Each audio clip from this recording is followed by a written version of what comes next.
Imagine watching your favorite thriller, the kind that grips your nerves and leaves your heart pounding, only to realize that someone out there has turned it into a real-life script. That someone is not a screenwriter or a director. He's a killer. A man who blurred the lines between fiction and reality so perfectly that even seasoned detectives couldn't tell where the plot ended and the crime began. But here's the twist. He didn't just get inspired by a film. He modeled every detail of his gruesome plan on it, believing he'd written the perfect script to get away with murder. What he didn't count on was that the detectives watching his story unfold weren't just investigators. They were codebreakers. They spotted the cinematic breadcrumbs he didn't even realize he'd left behind. And now, we're about to unravel how a movie fan became a murderer and how investigators used his own obsession against him to crack the case wide open. Now, before we go further, I want you to pause and think. How many times have you watched a true crime documentary or listened to a podcast and thought, wow, that could be a movie? What if I told you this killer thought the exact same thing, but in reverse? He didn't just think like a criminal. He thought like a screenwriter, directing scenes in his mind with chilling precision. But you're here because you want to know how it all fell apart. You're here because something inside you, like me, can't let go of that burning question. How did the police figure it out? How did they make sense of a crime that looked like it came straight from Netflix or Hollywood? Don't worry, by the end of this video, you'll have every piece of that puzzle. So stick with me because this isn't just another true crime story. This one messes with your head. It digs into the psychology of a man who believed he was the smartest person in the room, and it follows the relentless minds who refuse to let him win. This is the kind of case where every detail matters. The angles, the dialogue, the props, even the lighting. Everything was part of his twisted show. But he underestimated something crucial. Real detectives don't follow scripts. They read between the lines. And lucky for us, so can you. If you've ever been fascinated by true crime mysteries, obsessed with unraveling the hidden meanings behind eerie behavior, or gripped by movies that leave you asking, what just happened? You're in the right place. This story has everything trending right now. True crime, psychological thrillers, detective work, and yes, chilling real-life horror that mirrors popular movies like Say Seven and Zodiac and American Psycho. But what makes this case even scarier is that the killer didn't leave behind the typical kind of evidence. No fingerprints, no blood trail, no confession. What he left was a pattern rooted in the movies he loved, and the detectives who watched those same films were sharp enough to spot it. Now let me ask you something and really think about it. Can fiction be dangerous? Can movies influence real-life decisions in ways we don't even notice? This case is the kind of story that makes you question everything you thought you knew about entertainment, influence, and the human psyche. It raises haunting questions about how deeply pop culture can embed itself into someone's mind and twist their reality. You'll meet detectives who had to become part-time film analysts to make sense of the scenes unfolding before them. You'll step into the world of a man who didn't just commit a crime, he directed it. And yes, you will get the answer you came here for. You will find out exactly how detectives crack the code. But not yet. Because first, I want you to understand the mind they were dealing with.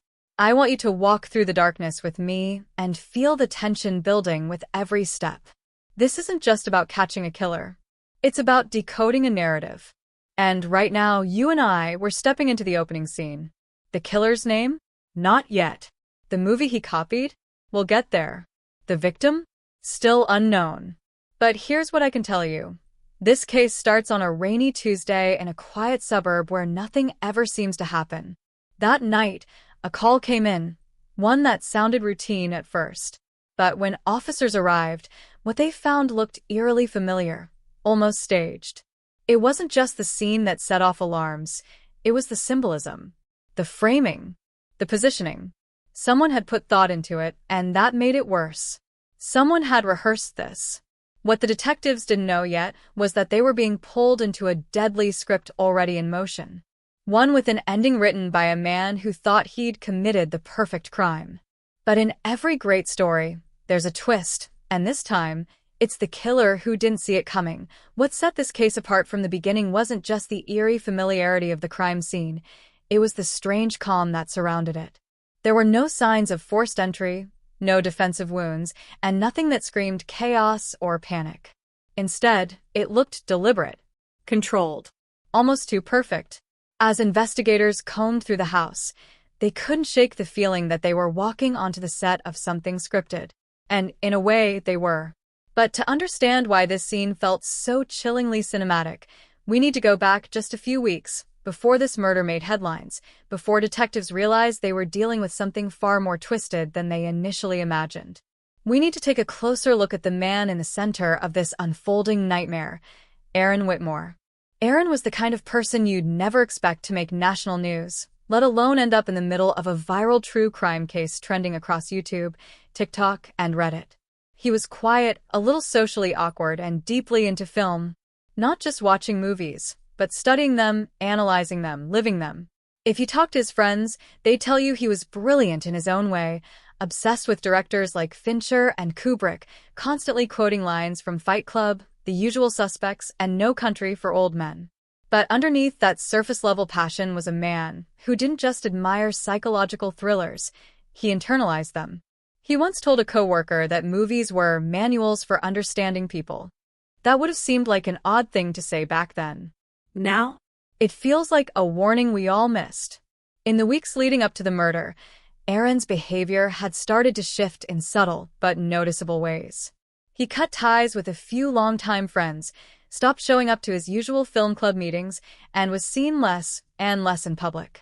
But what raised the most red flags, though no one realized it at the time, was how often he visited a particular independent theater that specialized in cult classics and dark cinema. One staff member recalled him coming in almost nightly, always alone, always choosing the late-night showings. Sometimes he'd stay in the theater even after the credits rolled, just sitting there, eyes locked on the blank screen like he was waiting for something. When asked about it later, the theater manager shrugged and said, "Some people just take movies seriously." But detectives would come to understand that Aaron wasn't just watching. He was planning. Now, here's where the story starts to fracture. Because while all signs eventually pointed to Aaron, there were others in his orbit whose motives couldn't be dismissed so easily. She said he'd often dissect her every word, every action, like he was trying to pin her down as a character in one of his movies. After they broke up, Leah mentioned to a friend that Aaron had become obsessed with an old foreign film about a man who commits a series of murders based on scenes from different movies. She thought it was just another phase. But what no one realized was that Aaron had already started constructing his own version of that storyline, one grounded in real life. But still, the case wasn't as open and shut as it might sound. Dylan accused Aaron of stealing content ideas, and Aaron claimed Dylan had manipulated their audience with fake drama to boost engagement. Their final video together was tense, cryptic, and ended with Aaron walking off camera mid-conversation. The channel had gained a decent following, thanks in part to their natural chemistry and obsession with solving complex characters. But somewhere along the line, their dynamic soured. One of them was Dylan Carter, a former friend turned quiet rival. Dylan and Aaron had once co-created a YouTube channel where they reviewed psychological thrillers and debated plot theories. Early in the investigation, several red herrings misled authorities. An anonymous tip suggested Dylan had been stalking Aaron, possibly even threatening him in the weeks prior. Another lead revealed a string of Reddit posts under a pseudonym eerily similar to Aaron's that discussed methods of staging cinematic crimes. The IP address bounced through multiple VPNs, but one location pinged just a few miles from where the body was found. On top of that, footage from a traffic cam showed an unidentifiable figure near the scene the night of the murder. Someone wearing a hoodie, face obscured, casually walking away as if they'd just taken out the trash. The footage was grainy, almost useless. But the timing lined up exactly with what investigators believed to be the window of the crime. More bizarrely, the victim, whose name was initially withheld, had no direct, documented relationship with Aaron. No emails, no texts, not even a mutual friend. And yet, there was one item in the victim's home that made detectives freeze: a DVD copy of Memento, placed deliberately on the kitchen counter, with a single sticky note attached. It read, "You won't understand the ending until you go back to the beginning."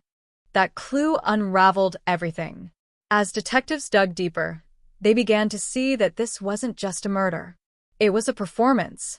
Every piece of the scene, every detail, was designed to mislead, to draw attention in the wrong direction, to control the narrative. It was like Aaron, or someone pretending to be him, wanted to turn the investigators into unwilling audience members, forcing them to piece together the plot in reverse, just like in the films he worshipped. But the deeper they went, the more questions emerged. Was Aaron the true mastermind, or just another player caught in a game that had been running far longer than anyone realized? Could Dylan have retaliated after years of being overshadowed? Did Leah know more than she let on? Or was the real killer someone no one suspected at all, hiding behind the chaos, manipulating both Aaron and the detectives? This story doesn't just test your instincts, it challenges your perception of truth and motive. It peels back the layers of obsession, rivalry, and identity until all that's left is a chilling realization. Sometimes, reality doesn't imitate art. It becomes it. And just when investigators thought they were starting to get ahead of the script, they uncovered something that would shift everything. A single, seemingly meaningless prop in the background of an old YouTube video, one they'd seen before but never paid attention to. It had been sitting there the whole time, hiding in plain sight. They just hadn't known they were looking at the final clue until it was almost too late. Just when the investigation began to form a clear direction, when detectives felt like they were closing in on a motive and narrowing the list of suspects, everything started to slip through their fingers. It began with something small but deeply unsettling. A hard drive that had been logged into evidence vanished from the secure room at the precinct. The drive contained archived files from Aaron's old laptop, including search histories, saved notes, and browser records linked to obscure film forums where users discussed violent movie scenes in disturbing detail. It also held metadata connecting Aaron's account to a cloud storage folder titled Final Cut, believed to be a private collection of detailed outlines, potential blueprints, for a series of staged crimes. The disappearance of that single item wasn't just a setback. It was a calculated blow, and whoever took it knew exactly what they were doing. Investigators immediately suspected an internal leak, but no one came forward, and surveillance footage from that part of the precinct just happened to be corrupted for a 2-hour window. That's when the real paranoia began. Behind closed doors, conversations shifted. Detectives started watching each other more closely. Some refused to share theories openly, fearing that their words would leak or be twisted. Then, out of nowhere, Detective Lena Moore, who had been leading the case with razor-sharp focus, received an anonymous letter at her home. No return address. No fingerprints. Just a single printed sentence. Stop directing the story, or you'll become the next scene. Her family was put under protection immediately, but Lena didn't back down. If anything, it fueled her obsession. She believed this wasn't just about Aaron anymore. Someone else was pulling strings, turning their investigation into another chapter of a script they didn't write. Someone who wanted to control the ending. And then came the revelation that shifted everything again. A background check into Aaron's early years, records that hadn't been reviewed before due to how squeaky clean his recent history appeared, uncovered a sealed juvenile file from nearly 20 years earlier. Most of the contents were redacted, but what wasn't painted a different picture of who Aaron really was. At just 13, he had been institutionalized for nearly a year after a violent incident involving a family member. Details were sparse, but enough remained to reveal that Aaron had once pushed his older cousin down a flight of stairs after accusing him of trying to rewrite the truth. At the time, it had been ruled an accident. But Aaron's therapist described his behavior in chilling terms, calling him disconnected from reality and heavily influenced by fiction. The file even mentioned a strange obsession with filming everything around him, framing real-life moments as if they were scenes in a movie. The problem was, no one close to Aaron knew about this. Not Dylan. Not Leah. Not even his former professors or coworkers. It was like a different life he had completely buried. But someone knew. Because shortly after the file was reviewed, a second message was delivered, this time via email to every major outlet following the case. It included screenshots from Aaron's therapy notes, cryptic references to past trauma, and a grainy photo of him as a teenager, staring directly into a home video camera. The email came from an untraceable source, but the subject line read, "You're following the wrong actor." It wasn't just the case that was spiraling now. The public had gotten wind of the story, and theories exploded across Reddit and YouTube. Some believed Aaron had a secret partner. Others claimed Dylan was orchestrating everything for views, using the case to revive their dead channel. A few pointed fingers at Leah, accusing her of planting psychological seeds in Aaron's mind for years. But the theory that gained the most traction, one that detectives initially dismissed as internet fantasy, was that Aaron wasn't the real mastermind at all.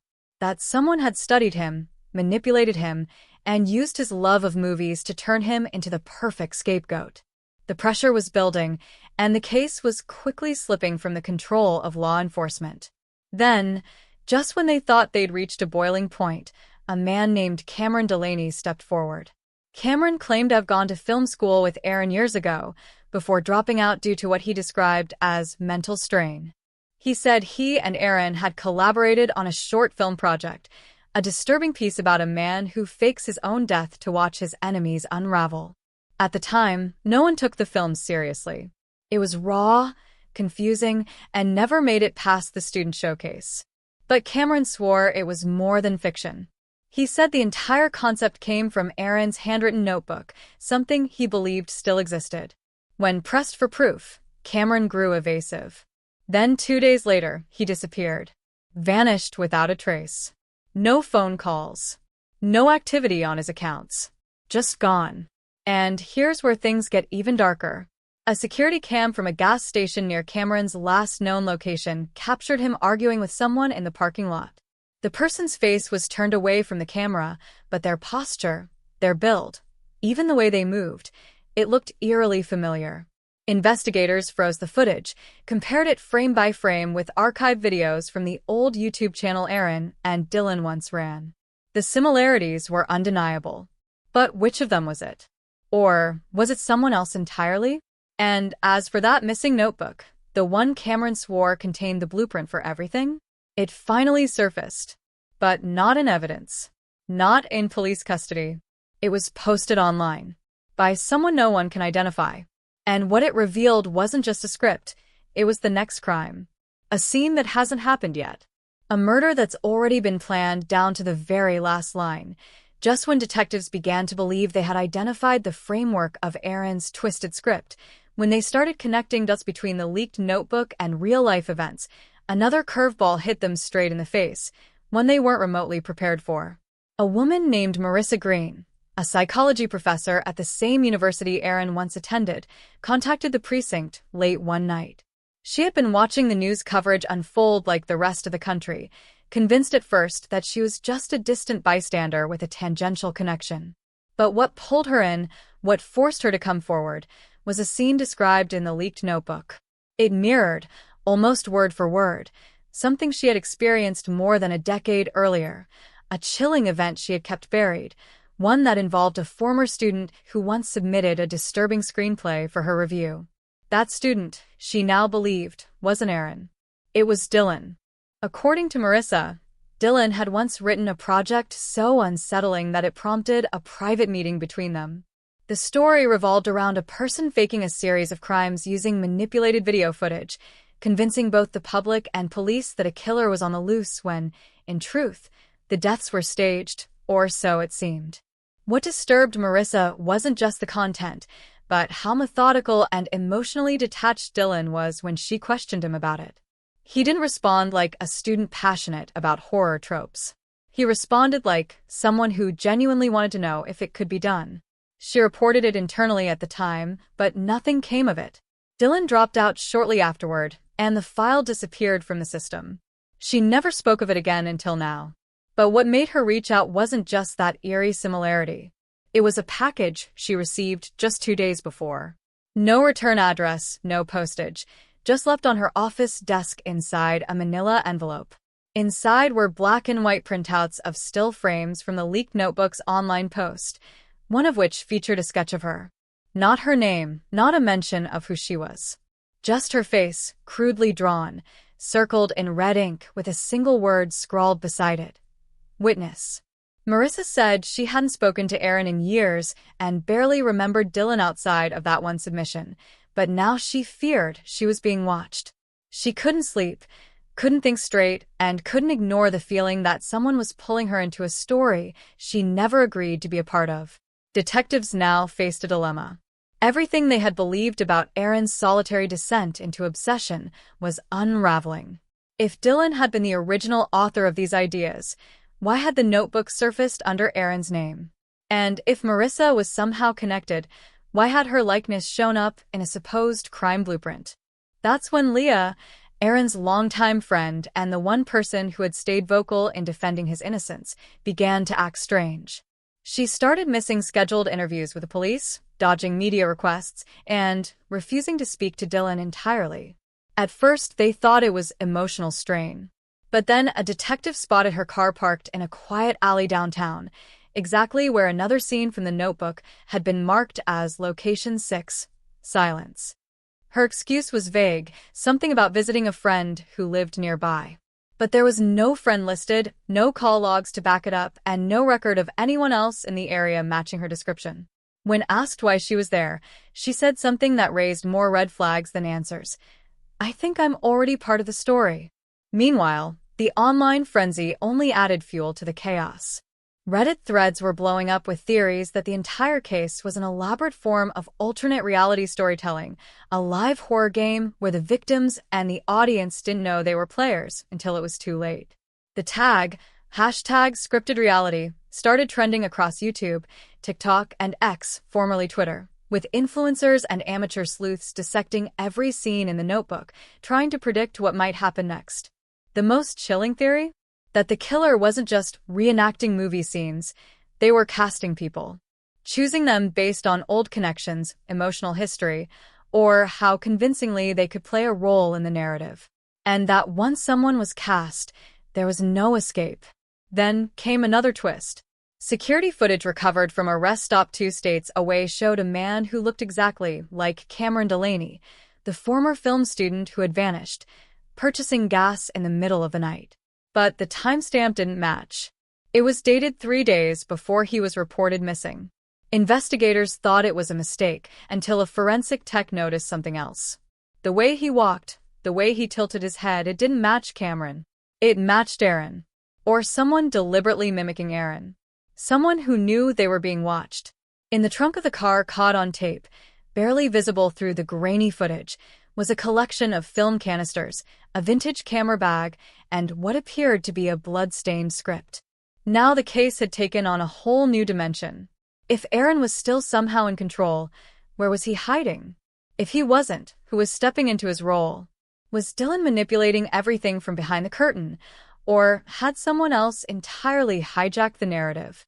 And then, as if the story couldn't twist any further, a new notebook entry was posted online.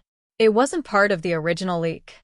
It was new, dated just days ago, and it described a scene that hadn't happened yet, involving a detective, a betrayal from within the task force, and a violent confrontation set to unfold in a room with no windows. There was no signature, just a single chilling line at the bottom of the page. Cut to black. And no one could agree on what that meant or who it was meant for. Everything shifted the moment Detective Mia Landry walked into her apartment and realized the silence was too perfect. It wasn't just the absence of sound. It was the stillness, the unnatural quiet that sinks into your bones and whispers that something's off. Her instincts kicked in immediately. She drew her weapon, backed against the wall, and scanned every corner of the dimly lit space. Nothing seemed disturbed, yet the air felt heavy, like it was holding its breath. She'd spent years solving high-profile cases, tracking dangerous criminals, and stepping into scenes that would haunt most people for a lifetime. But this was different. This felt personal. It felt staged. And that's when she saw it, on her kitchen counter, exactly where she kept her coffee mug every morning, sat a single Polaroid photo. She approached it slowly, feeling every inch of her nerves unravel. The photo wasn't of her, but of her younger sister, Abby, smiling, carefree, seated at a bus stop downtown just 2 hours earlier. The timestamp was scrawled on the bottom corner in ink. But the real horror wasn't the photo itself. It was what was written on the back. "You're getting too close. Time to improvise." Mia's stomach twisted. She hadn't told anyone she was looking into Dylan again. She hadn't filed it officially. That decision had been deliberate. She didn't trust anyone, not even within the department, ever since the leak about Aaron's file had somehow surfaced in public forums. Now, someone knew about her private investigation, and worse, they had eyes on her family. Frantic, she called Abby, but the call rang endlessly before going to voicemail. No texts, no pings, no location data. Just silence. Mia's mind spiraled. Her sister wasn't involved in any of this. She was a schoolteacher, lived quietly, stayed offline, avoided all the media drama around the case. But she had one connection to everything Mia. And suddenly that felt like enough.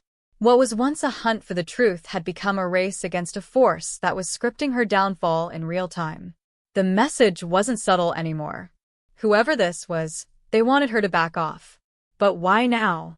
Why after so long? And how are they always one step ahead?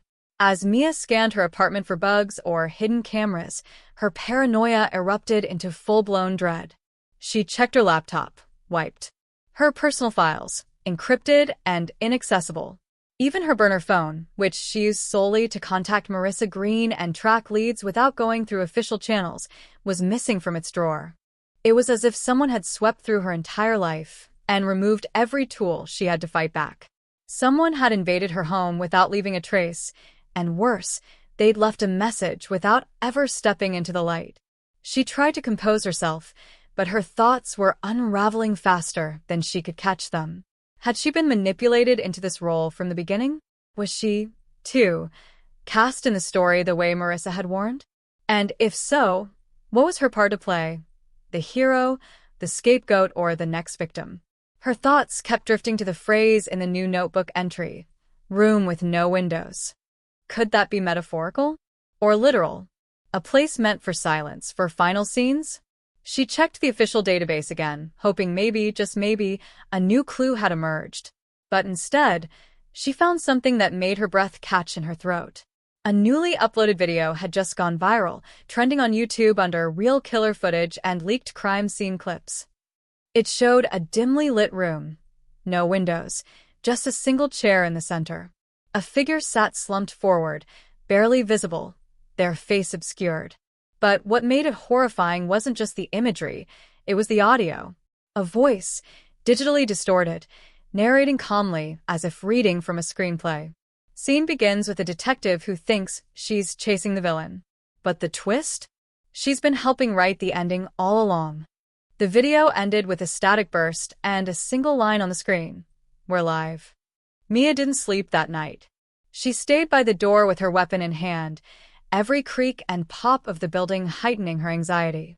She called in backup, but only one officer showed up. James Galloway, someone she trusted, someone who'd backed her since the start. But even he looked different now, more guarded, like he was keeping something from her. He claimed he hadn't seen the video yet, but his voice trembled just slightly when she asked him about it. When she showed him the photo of Abby, his reaction wasn't surprise, it was hesitation. And that's when it hit her. James had access to the internal file servers. He had logged her visits to the precinct. He'd known about her side investigation into Dylan weeks before she ever said it out loud. Was he trying to protect her or silence her? Mia was done guessing. The rules of the story were changing, and she no longer knew who was writing it. Every clue led to more confusion. Every answer opened new questions. And now, with her sister missing, the killer watching, and trust unraveling at every level, Mia realized the line between fiction and reality wasn't just blurred, it had been shattered. The script wasn't being followed anymore. It was being rewritten with her name at the top of the page. And then her phone buzzed. A new message. No sender ID. Just a video. She tapped play, and what she saw left her frozen. It was live footage of her standing in her apartment, weapon drawn. Only it was from outside her window. The moment Mia replayed the live footage, she noticed something that should have chilled her to the core, but instead, it made her pulse steady. The camera angle wasn't from the street. It wasn't from a building across the way. It was from a perspective too high, too still, too aligned with the exact angle of her bedroom window. She looked up, instinctively, and her heart slammed against her chest. The smoke detector in the corner of her ceiling blinked red. It had never blinked red before. She grabbed a chair, climbed up, and twisted the device open with trembling hands. Hidden inside was a miniature pinhole camera, expertly wired, recently installed. Someone had been watching her for weeks, maybe longer. But the real twist didn't come from what she found. It came from who she called next. Desperate and out of options, she reached out to the one person she hadn't spoken to since the beginning of all this, her father. Retired now, he'd once served as head of internal affairs, a man who'd made a reputation cleaning up after dirty cops and shutting down corruption rings before they surfaced publicly. They hadn't spoken in years, not since he walked away after her mother's death, but now she needed answers only he could give. When he answered the phone, his voice was sharp, focused, not the weakened man she'd imagined. And what he said immediately flipped everything Mia believed upside down. "You're being set up," he said. "And you're not the first." Before Mia could even respond, he launched into a story, one buried so deep it never made it into official reports. Years ago, her father investigated a covert unit formed under the guise of intelligence analysis.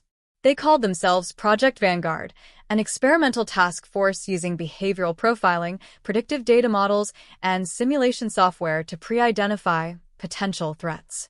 Their aim, on paper, was noble: stop crimes before they happen. But behind the scenes, it became something else.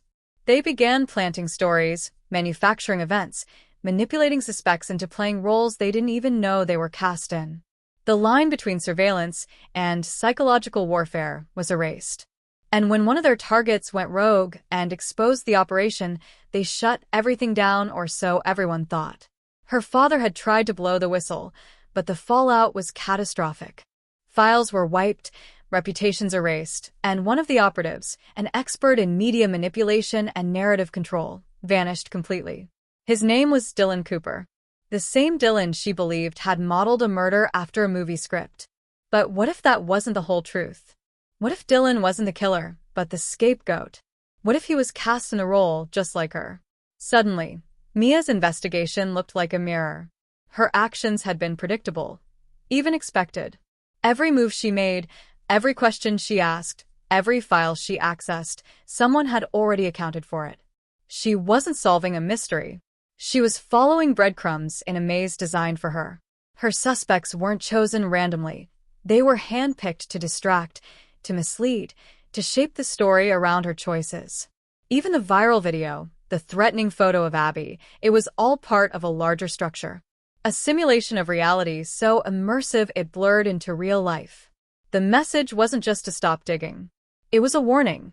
She was part of the experiment now. Then came the final blow. Her father sent her a secure link, one last piece of evidence he had kept hidden all these years. It was a recovered file from Project Vanguard server, dated 6 months before her mother's death. The file wasn't labeled with a case number. It was a script, a detailed breakdown of behavioral triggers, emotional leverage points, and predicted outcomes for a subject identified as M. Landry. Mia.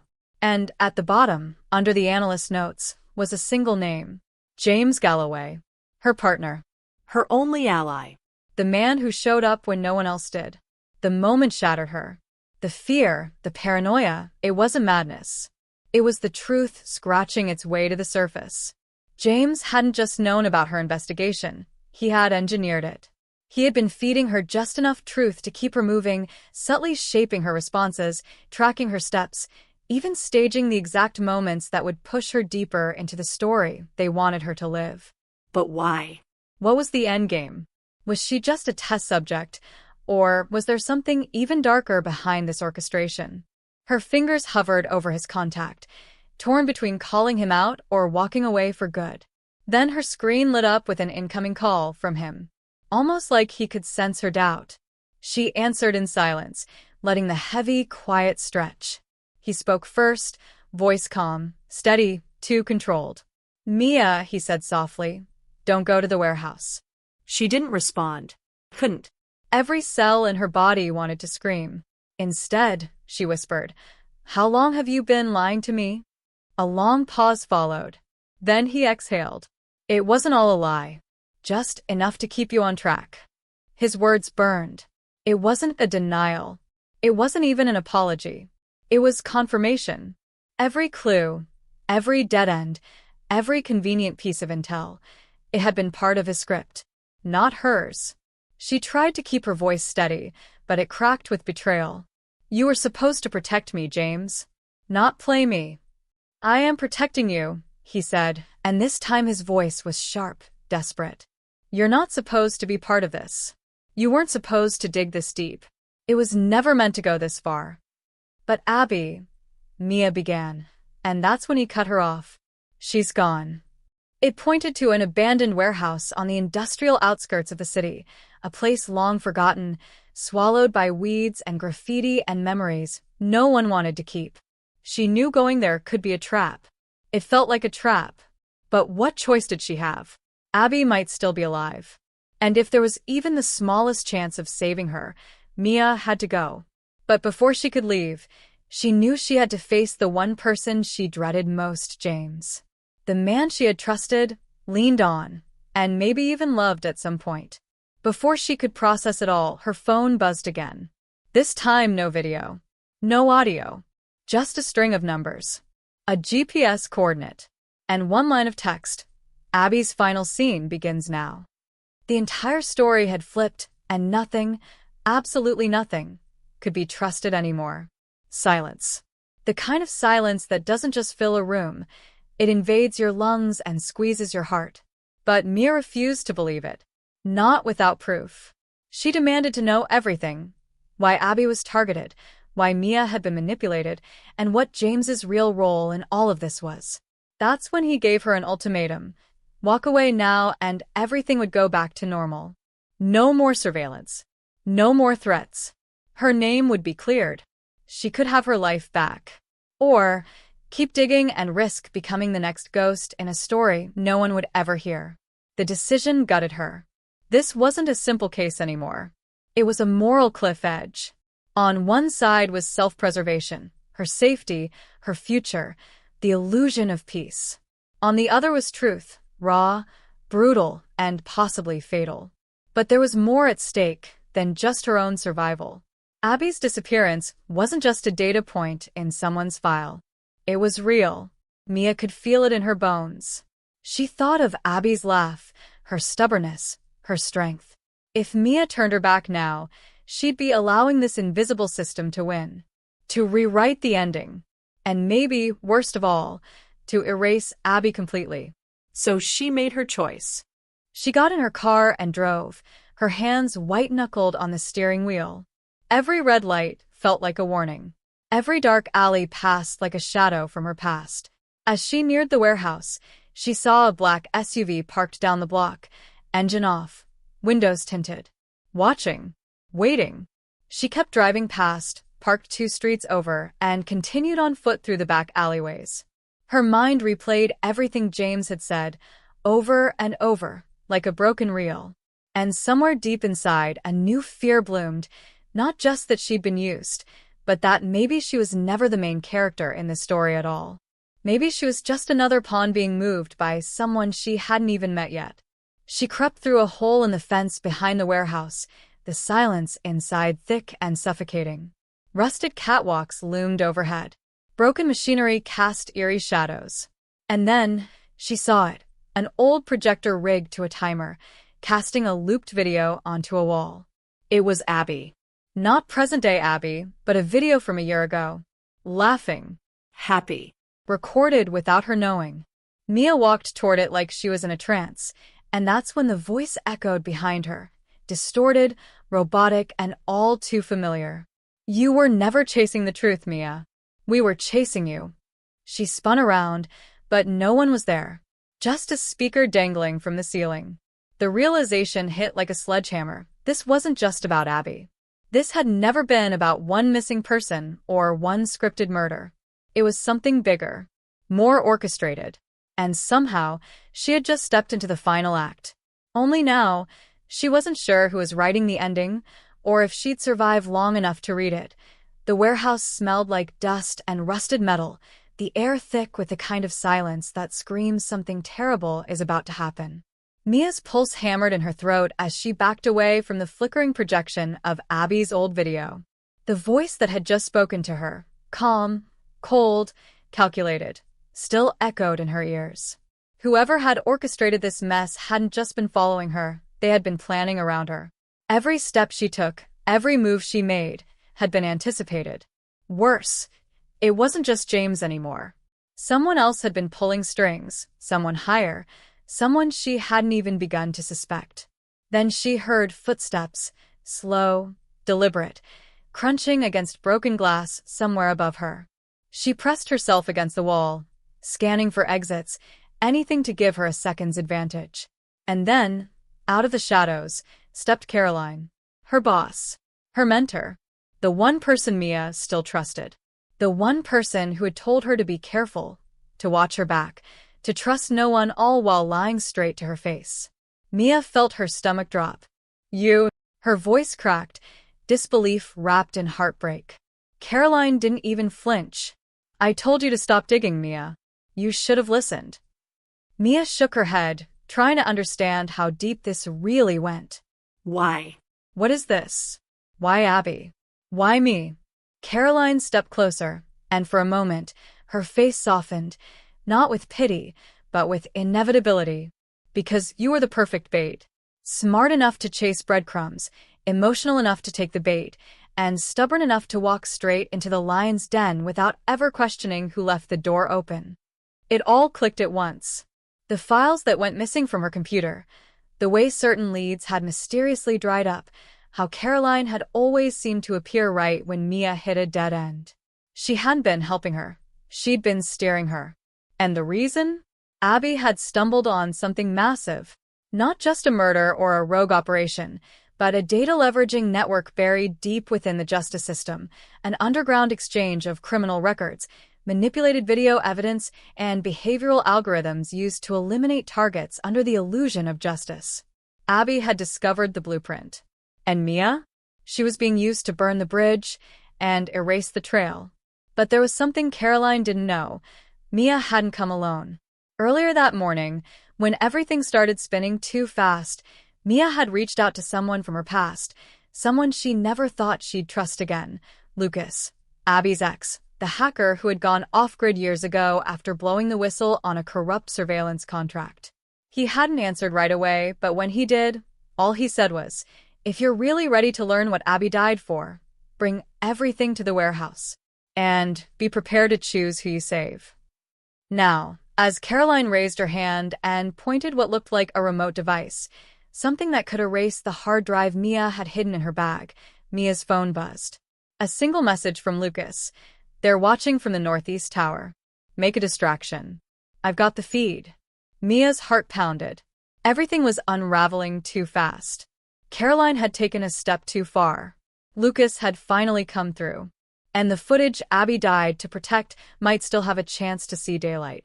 But in that instant, Caroline's finger moved to press the button, and Mia realized she had only one shot, to either destroy the drive and run, or put everything on the line and trust someone she hadn't seen in 3 years. Mia lunged, and as the world seemed to slow, as the device flew from Caroline's hands and crashed to the ground, Mia screamed not from fear, but from the crushing weight of betrayal, the fire of justice not yet served, and the final knowledge that this wasn't just a story about Abby anymore. It was about all of them. Every name erased. Every truth buried. Every justice falsified. And now, she was the last person standing between silence and exposure. But the cameras were still rolling. And someone somewhere was still watching. And Mia was just beginning to learn this was never about one victim. This was about a system built to create them.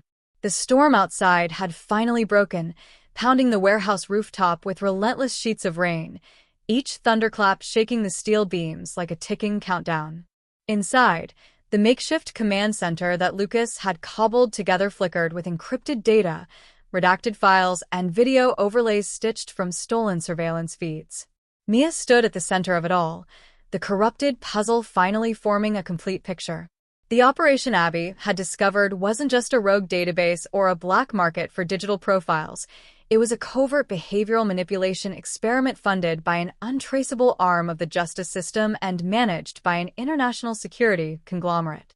They were creating predictive models to preemptively identify future threats and eliminate them through engineered scenarios that looked like accidents, suicides, or domestic crimes. Abby had found out she was labeled a Category 3 anomaly. Her death had been staged before she even realized she was marked. Mia's fingers hovered over the terminal, the last file decrypting in real time. The name that popped up made her chest seize her own. She had been moved into Category 2. Not just a potential threat, a confirmed liability. The timer on her life had already been started. And standing on the other side of the warehouse was Caroline, soaked to the bone, her expression unreadable beneath the harsh, white light. Behind her, 3 armed agents blocked the exit. Lucas stood off to the side, hands raised in a defensive gesture, one eye on the firewall he'd just breached, the other on the device ready to upload everything to a public drop server. Caroline stepped forward, her voice eerily calm. "You can still walk away from this, Mia. No one ever has to know what you found. All that matters is you stop now. You stop this." Mia's hands clenched. "You want me to pretend Abby died for nothing? That every name on that list never mattered? That I didn't just watch myself be turned into a number on someone else's kill list?" Caroline sighed, almost pitying. "It's not personal. It's systemic survival. You think truth changes anything? It just creates noise. Fear. Collapse. This was always going to happen with or without Abby. She was reckless. You're emotional. The system can't afford either." Lucas whispered, "We're ready. Say the word." But then another twist. From behind the agents, a voice rang out. Familiar. Shaking. "She's right. But it's already too late." Mia turned and nearly collapsed. James. Pale, injured but alive. The ex she thought was either part of it all or another casualty. He limped forward, one hand gripping his side, the other holding something adrive. The original. Abby's personal storage device, the one Mia believed was wiped clean in the early days of the investigation. James faced Caroline. "I took a copy the night Abby disappeared. I saw the flags. I knew she was next. And I knew they'd come for me too, if I didn't vanish. I've been trying to decrypt it ever since." She had safeguards, audio, video, even a confession. Caroline's eyes narrowed. "You think this changes anything?" James met her gaze, grim. "It changes everything." In a flash, one of the agents raised his weapon. Mia ducked as a shot rang out. Lucas hit the floor, shoulder bleeding but alive. James threw the drive to Mia as chaos erupted. Sparks burst from the equipment as bullets tore through the metal scaffolding.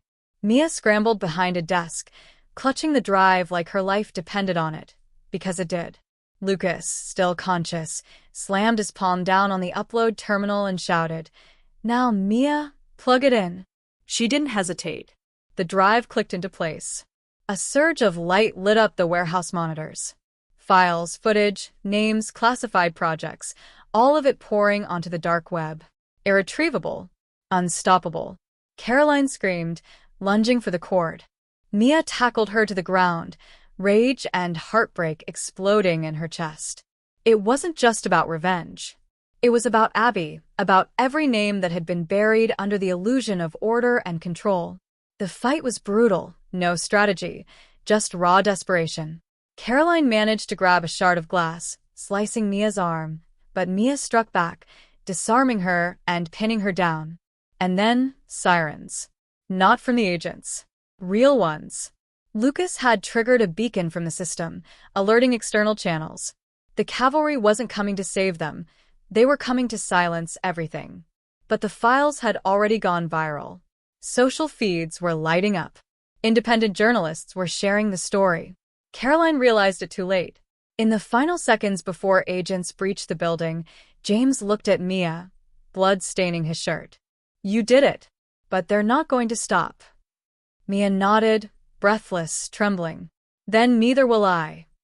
But just before the screen went dark, one last notification blinked on the monitor. Upload complete. 99%. And beneath it, an automated message Abby had recorded, time-stamped 2 days before her death.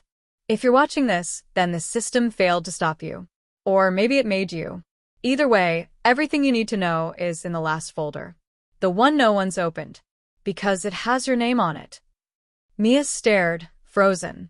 That folder hadn't been visible before. It wasn't part of the drive. It had come from the system itself. She opened it. And what she saw changed everything. Again. Because Abby hadn't been the system's first casualty. She had been its architect. You said. The warehouse stood in silence, just the echo of departing sirens and the occasional creak of twisted metal left in the air.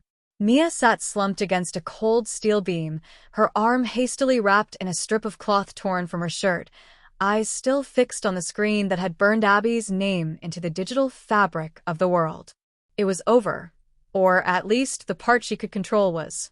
The files had been exposed, the names made public, and the secrets no longer belonged to shadows. The fallout began instantly. News outlets scrambled to verify the data leak. Major influencers on TikTok and YouTube live-streamed frame-by-frame breakdowns of the footage, and the term Abby Protocol began trending on every major platform. Congress issued a statement by morning, and the Justice Department opened a formal investigation by noon. What had once been untraceable was now undeniable. And yet, even with the truth laid bare, Mia couldn't shake the weight that clung to her ribs like a vice, because some questions weren't answered, and some ghosts didn't disappear just because the world believed you. The contents of that final hidden folder had been a devastating revelation. Abby had been recruited years ago, not as a victim, but as a lead developer on the behavioral program itself. She had helped write the algorithms, craft the profiles, and design the predictive models used to flag people deemed too unstable or too unpredictable to fit within societal norms. It was only later, after an internal reassessment, that her own behavioral markers landed her on the list she'd created. Somewhere between the simulations and the safeguards, Abby became both architect and anomaly, a contradiction that the system couldn't allow. That's when she'd tried to sabotage it from within. That's when she became the hunted. Mia replayed the message again and again in her mind, Abby's voice a haunting mix of regret and resolve. She hadn't wanted forgiveness. She'd wanted someone to finish what she started. And Mia had done that, even if it had nearly cost her everything. James had survived, though his future remained uncertain, still carrying the weight of running and hiding, always glancing over his shoulder. Lucas had gone dark, disappearing into the folds of the deep web, his digital signature vanishing like a ghost in the machine. Caroline was arrested but refused to speak, and the agents that survived the raid were whisked away before morning. No charges. No names. Just gone. Typical. The system didn't collapse overnight, but it fractured. And sometimes fractures are the beginning of something bigger, like collapse or a revolution. Weeks passed, and the world moved on as it always does, faster than it should, forgetting too easily. Trending keywords shifted. Data surveillance, predictive policing, and Abby Protocol files trended, but slowly gave way to the next scandal, the next distraction. Mia watched the storm fade from the headlines, but her inbox overflowed. People reached out. Survivors. Whistleblowers. Families of the flagged. The leak had sparked more than outrage. It had stirred something deeper, a hunger for truth, for exposure, for justice.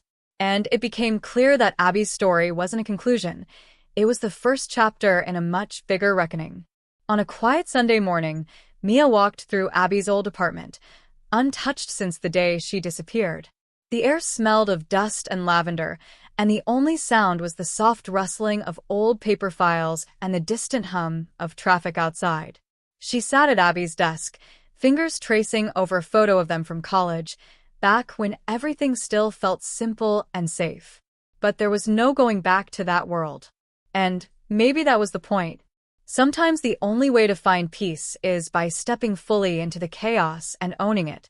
She opened her laptop, an entirely new identity, clean from top to bottom, nothing traceable. A new channel. A new voice. Not as Mia, the girl who lost her best friend, but as someone else. A curator of hidden truths. A storyteller for the silenced. She titled her first upload, They Called Her a Threat, the real story behind the Abby Protocol.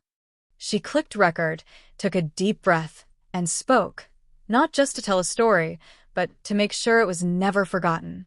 The screen faded to black after the upload, but just before the outro played, a notification pinged. A message from an unknown address. No subject. No text. Just an audio file.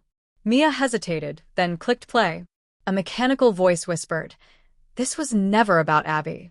You were always next." The screen glitched just for a second, and then darkness. Because some stories don't end. They evolve. And the real question now isn't what happened, it's what's coming next.